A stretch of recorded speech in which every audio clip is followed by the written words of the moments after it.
So that we could only do it 2 times a week because we were like dying the other days, but we did walk a lot during that time. You were sore as heck. Yeah, I was like sore. I'm like, this is it. We got to stretch.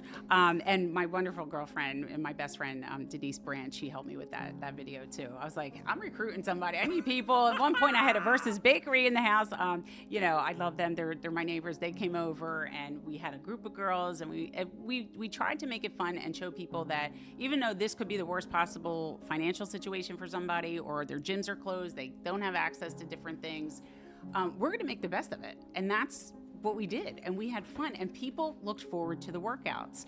I think we had mentioned I'm the NFL alumni sponsorship chair, as well as the cheerleader membership director. And I didn't, but again, yes, I'll be here all day talking about you. So that's kind of how it evolved. Like, what could we do as a team? And we talked about it, and I was like, hey, I'll volunteer, and let's do a workout. Like, these gyms are closed. Like, people, and everybody was battling so ugly on social media that it was driving me crazy. We had constitutional lawyers. Yeah. We had, we had Facebook doctors. Everybody knew the what do they call it? The warriors, the keyboard warriors, like a lot of stuff. And people, you can always tell who like maybe doesn't like you for whatever. They come after you, and they're like, oh well. They never comment on anything, but okay. they would come up and they disagree. would come up, and I'm like, oh, this is so funny. Like, look at this.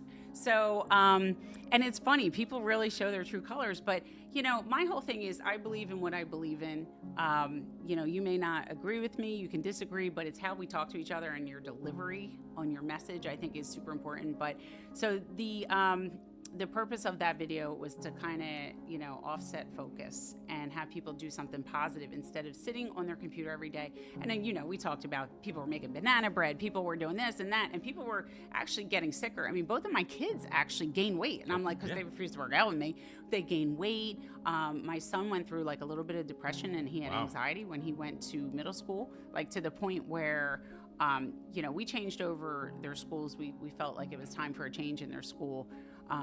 We did too. Yeah, and that's a whole nother episode why, but when he got there, this was a school that it's Our Lady of Hope in Blackwood, where they were just on point, on routine, and those kids were settled and content, where my kids were out of school a lot and they were just all over the place. We broke their routine unexpectedly. So that to me was like, that was life-changing. So just to try to get people off of social media, off of the computers, and just off of text messaging and do something positive.